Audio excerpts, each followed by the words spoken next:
And I actually have my yardstick right here to give you a better look at how high this sand is sitting. Englewood Fire's Battalion Chief describes what's going on behind this fence as a game of whack-a-mole. When one hot spot is out, another sparks up. We just got a copy of this report, an internal investigation. The car was exiting this parking lot of this apartment complex, coming to a complete stop right in this area. We know that a majority of the students affected were 5th and 6th graders. They say they smelled some sort of chemical around 1:45 p.m. Just minutes ago, police took down the yellow tape that has been surrounding Bank OZK since just before 9 this morning. We're standing on top of the Wyvern Hotel. This wasn't here in 2004. And I'm going to show you downtown Punta Gorda over here. This piece of land actually housed a Publix 15 years ago. FWC says it's trying to reduce the population here in Charlotte County, especially as we approach mating season for these lizards.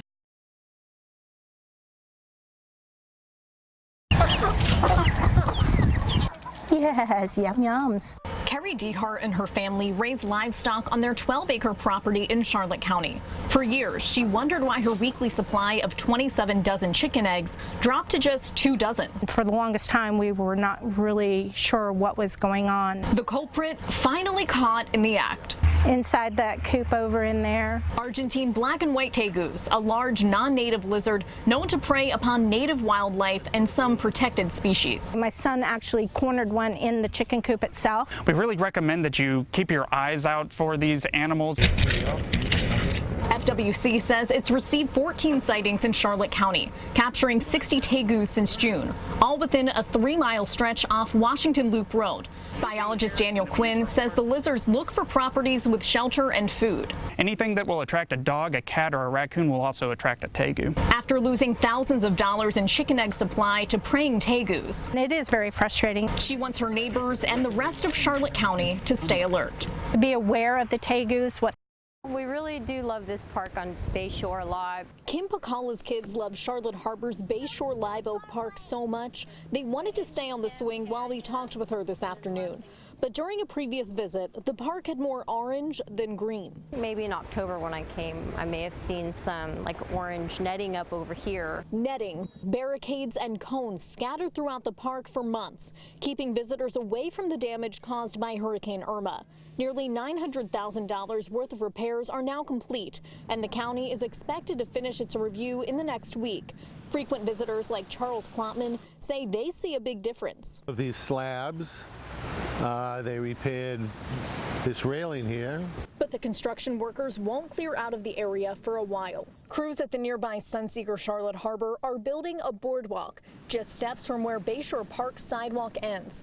Now, the county and Sunseeker are in talks to connect the two properties, extending the park's walkway by more than 2,000 feet. Everybody likes to walk in the water. There's always a nice breeze. It's beautiful, especially during the sunset, sun up. Taking in the beauty along the Charlotte Harbor, from new places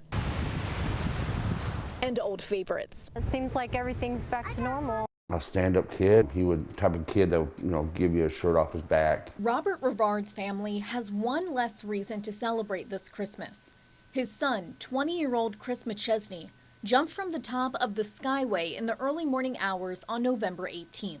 Now, Rivard is trying to piece together what led up to his son's final moments. You hear about the Skyway Bridge, but until it actually affects you, you don't really start looking into things. The problem started well before November 18th. But McChesney first made his struggles public at 1:34 a.m. when he sent out this tweet reading, "It's for the best." I didn't see it.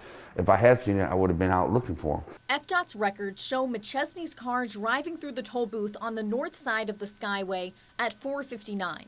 And less than 30 minutes later, Rivard received his last text from his son, reading in part, "I've been dead inside for so long now.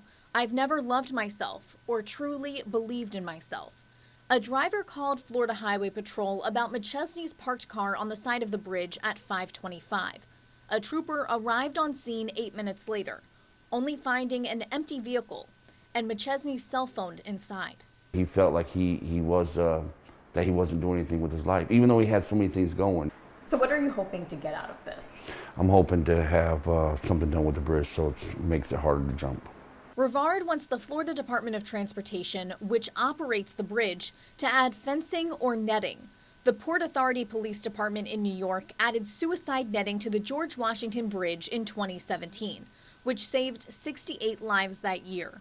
The leaders behind the Golden Gate Bridge in San Francisco expect the installation of its netting to be complete by 2021. There's enough professionals in the industry that can get this thing taken care of. So we reached out to the Florida Department of Transportation to find out why it hasn't added netting to the bridge.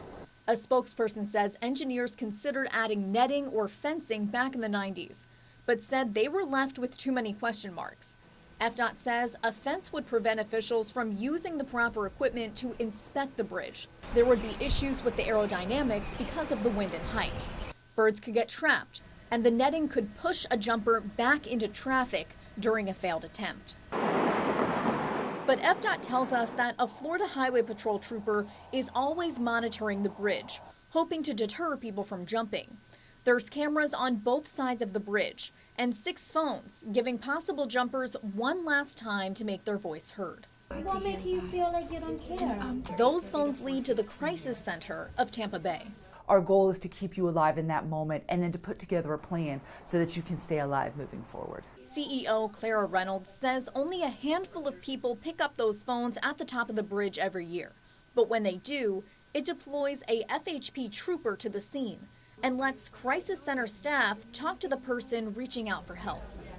How old are your children? Between those two efforts, we can save somebody if they grab that phone. Now, Rivard is calling on FDOT to make some kind of change because he says the relatively low 3-foot concrete siding along the bridge isn't making a difference. He doesn't want another family to wake up without their son on Christmas morning. We need to do something, and I'm not going to stop till we get something done.